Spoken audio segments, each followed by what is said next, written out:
Hello, I'm Michael Glass from the FXcast Market Analysis team. This is our FXcast Market Analysis trading plan. In each of our videos, we try to identify high probability trading setups. We'll evaluate the gold chart to see if there's any leading sentiment.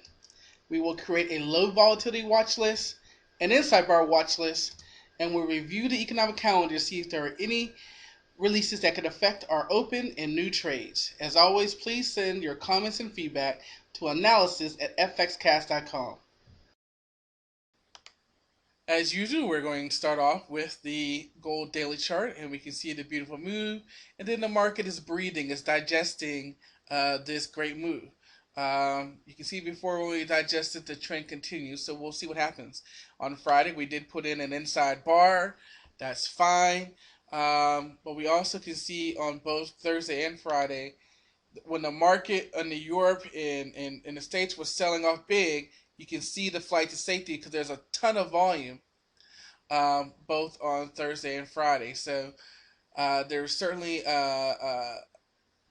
heavy volume, but you can see that we didn't really do that much. So there's still a little parity there as we have these two dojis. I'm sorry, this inside bar on gold. We can see that the buying volume has started to take control, which kind of would lead us to think that this may go higher, but we'll have to see. With the Fed FOMC rate in the States on Tuesday, I think that will have an impact on what happens with gold. But as far as our inside bar, we marked a high and a low, and we look for a trade one way or the other, preferably in the direction of the trend. When we come over to our market profile, we can see the consolidation that we can see in this range as we scroll over again 3 days basically in this same range. So overall the market is breathing and digesting, and it's probably, I would expect to see something happen with the rate decision on Tuesday. So with gold breathing a little bit but still strong, what does that do for our pound dollar? Well, as we come over to our daily chart, we can see a little, you can say this past 2 weeks has been in a range of tight consolidation. Every time we've come down to this 1.6245 price level, every time we've come down here, for one reason or another, buyers have found value and brought it right back up. We haven't been able to break this 1.62 and close below that to get us back down to the bottom side of this channel. So we have to really watch that.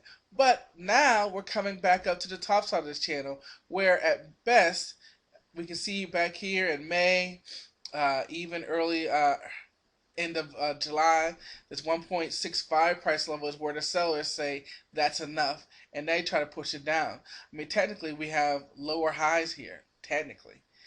So we're really got to watch that 1.65, 1.62, and really see which way this market is going to break out. When we come over, we can see that we're in the neutral zone and we're just above our long-term moving average. We can see that really nobody's in control and we're both below zero. However, when we look at each pair individually, we can see that the pound is averaging up a little bit, whereas the dollar is leveling off, which would allow for the pound to get in control, which would send us higher. However, what's going to happen here when the sellers potentially will begin to try to push this back down? So sideways action, again, another one where we say Tuesday's rate decision may impact this.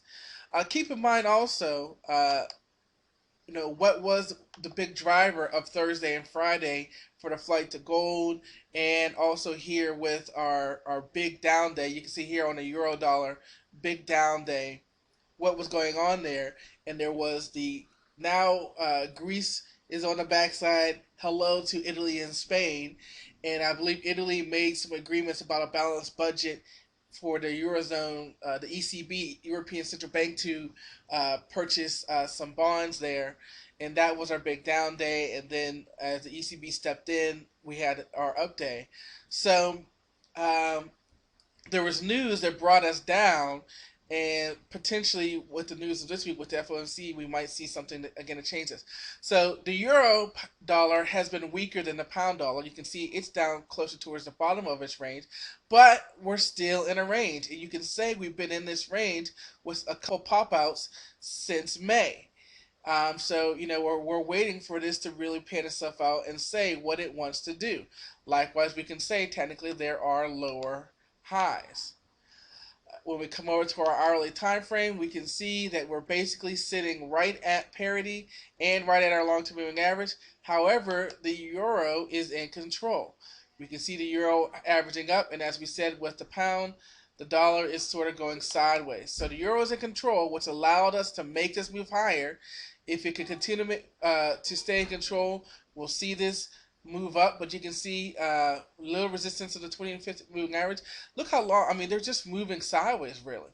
And that really is a testament to, on our daily chart, why we're in this range, as our 20 and our 50 moving average simply are running parallel. They're not showing any type of trend. Another reason to sit on hands and wait for that trend to be defined. Finally, where there is a trend, the dollar franc. Very nice trend, obvious downtrend. Not necessarily that this is a range, but this is what we'll be watching. 0.7610 is our bottom that we want to see it close below.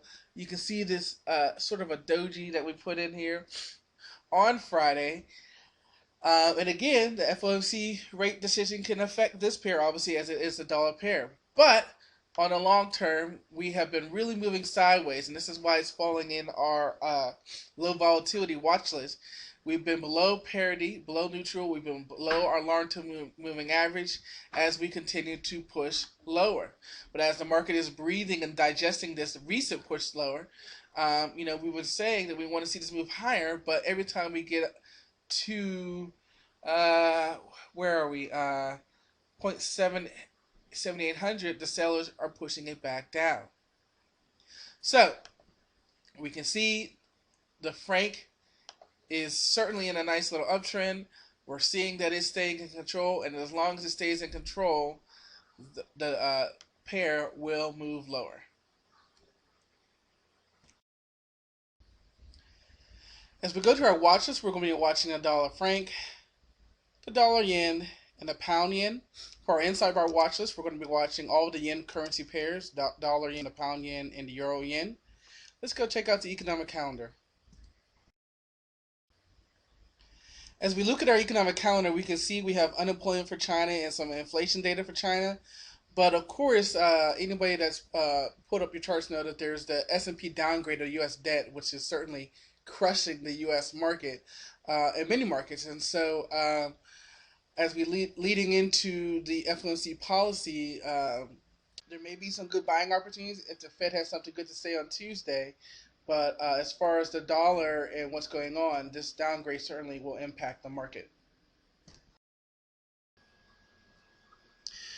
We would like to thank you for watching our FXcast market analysis. As we continue to improve and make adjustments so that you're getting value from our videos, we want you to take the time to give us feedback, give us comments, send us questions about what you would like to see in our videos, and you can send those comments and feedbacks to analysis@fxcast.com, or you can post to our daily forum. Thanks, guys, and I'll see you next time.